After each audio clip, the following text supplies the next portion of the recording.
muito bem-vindos ao GeneticCast. Eu sou Joel Lima. E eu sou Antônia Márcia.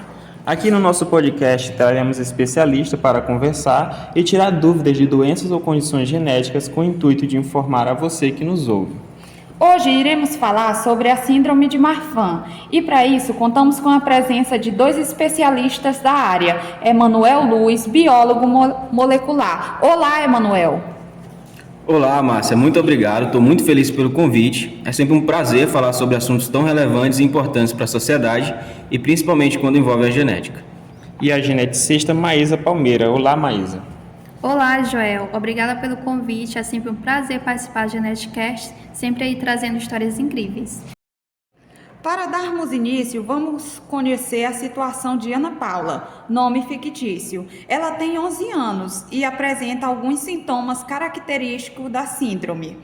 Emanuel, para entendermos melhor, explica para a gente, por favor, do que realmente se trata essa doença que a Ana Paula imagina ter sido acometida. Bom, Márcia, a síndrome de Marfan é uma doença genética com herança autossômica e dominante que pode ou não ser hereditária, sendo que na maioria dos casos ela é hereditária. Ela afeta aí o tecido conjuntivo do indivíduo acometido, trazendo uma série de consequências. Para ficar mais claro, precisamos entender que essa doença ela se dá porque ocorre uma mutação no gene FNB1, no cromossomo 15, que é responsável pela produção da fibrilina, que é uma proteína que fornece elasticidade e apoio aos tecidos conjuntivos. Então, diante disso, a gente consegue entender que devido à mutação que ocorre no gene, essa proteína ela não vai desempenhar o seu papel da forma que deveria ser, porque a fibrilina ela não vai conseguir produzir a matriz extracelular, por exemplo. Então, essa matriz extracelular relacionada à fibrilina, ela é produzida em maior quantidade na aorta, no cristalino e em ligamentos, afetando aí consequentemente o sistema esquelético, o sistema ocular, o sistema cardiovascular, pulmões, entre outros, Então, a pessoa acometida pela síndrome de Marfan pode ter aí, por exemplo, escoliose, deformação no tórax, miopia, braços e pernas desproporcionalmente longos e pés chatos, por exemplo. O Emanuel nos falou algo que chamou bastante atenção, que é herança autossômica dominante. Maísa, o que seria essa herança autossômica dominante? Bom, o fato da síndrome de Marfan ser uma doença de herança autossômica quer dizer que ela ocorre em cromossomos que não são responsáveis por determinar o sexo dos indivíduos. Desse modo, ela acometerá tanto pessoas do sexo feminino quanto do sexo masculino, não sendo assim uma doença que possui preferência por determinado sexo biológico. Já em relação ao fato dela ser uma doença de caráter dominante, primeiro precisamos compreender que todo indivíduo recebe ali 23 cromossomos de cada progenitor, ou seja, 23 cromossomos advindos do pai e 23 cromossomos advindos da mãe, os quais são cromossomos homólogos, que são aqueles cromossomos que geneticamente são muito parecidos, principalmente em relação à posição dos genes, que por sua vez vão receber aí o nome de genes alelos, por possuírem aí a mesma localização, ou seja, locus gênico. Esses genes alelos, embora atuem no mesmo caráter, podem não determinar a mesma condição, como por exemplo genes que determinam a cor dos olhos. Um gene ele pode determinar a cor azul e o outro gene determinar a cor dos olhos castanhos. Nesse caso, são chamados aí de genes alelos heterozigotos.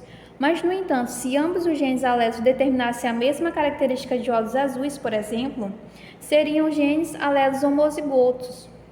Com base nisso, surge aí a classificação desses alelos serem recessivos ou dominantes. No caso de dominância, como é o caso da síndrome de Marfan, a presença de apenas um alelo dominante seria aí o suficiente para manifestar a doença em um indivíduo. Desse modo, o portador da síndrome de Marfan poderia ser tanto heterozigoto quanto homozigoto. Emanuel, sabemos que essa síndrome ela se dá graças a um erro no gene que codifica a proteína fibrilina.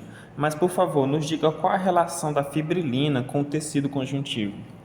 Tendo em vista que o tecido conjuntivo tem muita matriz extracelular e que essa, por sua vez, é produzida pela fibrilina, a gente entende que quando o gene está mutado e deixa de sintetizar essa proteína, consequentemente o tecido conjuntivo vai ser altamente afetado, pois, como eu falei anteriormente, a fibrilina ela fornece elasticidade e apoio ao tecido conjuntivo. Então, sem esse apoio e sem essa elasticidade, teremos aí um tecido comprometido. No caso de Ana Paula, sua mãe é portadora da síndrome de Marfan e seu pai não. Visto isso, qual a probabilidade de os descendentes de Ana, caso ela tenha de fato a síndrome, nascerem com a mesma condição? Levando em consideração que o possível parceiro de Ana seria uma pessoa normal. Primeiramente, caso Ana tenha de fato a doença, síndrome de Marfan, seria possível fazer testes genéticos para saber se Ana Paula possui a doença de forma heterozigota, ou seja, um alelo recessivo e outro dominante, ou se ela detém de forma homozigota, onde se tem aí 2 alelos dominantes. Daí partiríamos para o cálculo das probabilidades. Caso o Ana seja heterozigoto, e tendo em vista que seu parceiro seria normal, ou seja, homozigoto recessivo, a probabilidade dos filhos de Ana terem a doença seria de apenas 50%. Já no caso de Ana ser homozigota, todos os seus filhos viriam a ter a mesma doença que Ana. Não se sabe ainda se Ana de fato tem a síndrome. Como é feito então o diagnóstico da doença em adolescentes, como é o caso de Ana Paula? Bom, é difícil fazer o diagnóstico da síndrome de Marfan, porque, como eu já falei, ela vai afetar diversos órgãos e partes do corpo, né, como a aorta, o cristalino, mãos, pés e entre outros. Então, para se diagnosticar a síndrome, seria necessário, através de critérios clínicos, né, realizar exames genéticos e diversos outros tipos de procedimentos específicos para cada área afetada. Como, por exemplo, no caso da medida da raiz aórtica e a detecção do prolapso da aorta, seria necessário fazer o ecocardiograma. Em relação às anormalidades no cristalino, seria feito o exame com lâmpada de Fender, e nas anormalidades características de mãos, coluna, pelve, tórax, pés e crânio, seria necessário radiografias do sistema esquelético. Então, diante disso, a gente conclui que é muito difícil fazer o diagnóstico, principalmente porque muitos pacientes eles só apresentam sinais e sintomas típicos e nenhuma alteração histológica ou bioquímica. Então, considerando toda essa variabilidade, os critérios diagnósticos, eles baseiam-se na constelação de achados clínicos, familiares e história genética. É importante ressaltar ainda que, apesar disso, em muitos dos casos parciais da síndrome de Marfan, o diagnóstico é duvidoso. Tendo em vista a saúde psicológica do indivíduo, existe a possibilidade de alteração comportamental ou psicológica? Você tem algum conhecimento a respeito? Bom, Márcia, essa pergunta ela é muito interessante. Foi realizado aí um estudo, né, por um grande grupo da Unicamp, e eles conseguiram observar que não existe nenhuma alteração da síndrome propriamente dita, mas da situação em que a pessoa se encontra, né? Por exemplo, ela vai entender que ela tem diversas limitações, né? Isso pode estar relacionado à aparência dela, e aí, devido a isso, essa pessoa pode ter quadros de depressão, mas simplesmente por esses motivos, e não porque a doença causa aí alguma alteração psíquica. Agora, creio que fica uma lacuna a respeito dessa doença. É algo que está relacionado ao DNA. Então, será que existe alguma cura para essa síndrome? Boa pergunta, Joel. Até o momento, embora tenham aí muitas pesquisas relacionadas à doença, não foi encontrada ainda uma cura para a síndrome. O que se faz até o momento são os tratamentos para se controlar ou prevenir os sintomas da doença.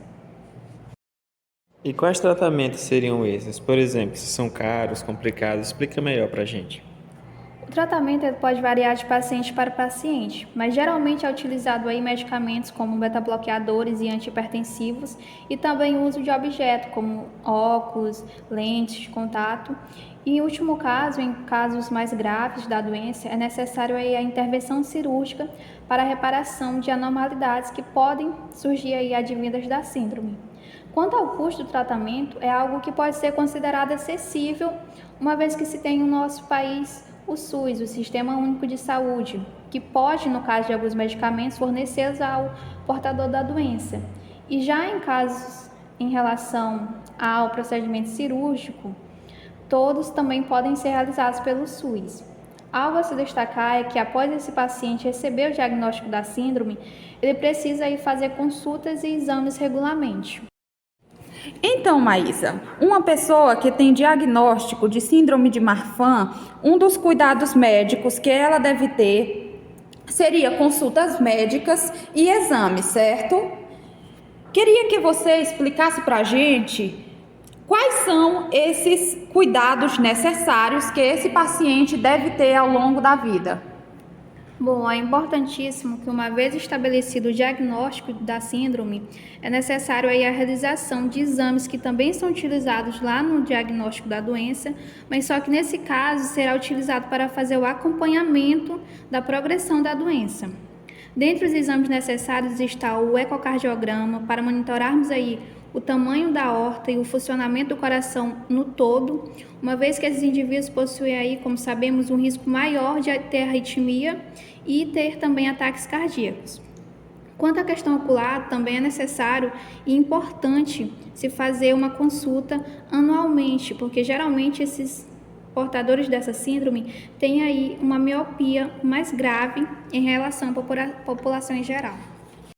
A questão esquelética também, embora seja um quadro aí muito variável e que se tem problemas que afetam uns portadores e outros não, e se esse paciente possuir um quadro aí de escoliose, cifose, deformidade do tórax, temos aí que prestar uma atenção a essa condição, uma vez que esses indivíduos, pela diminuição da caixa torácica, podem ter aí um prejuízo respiratório.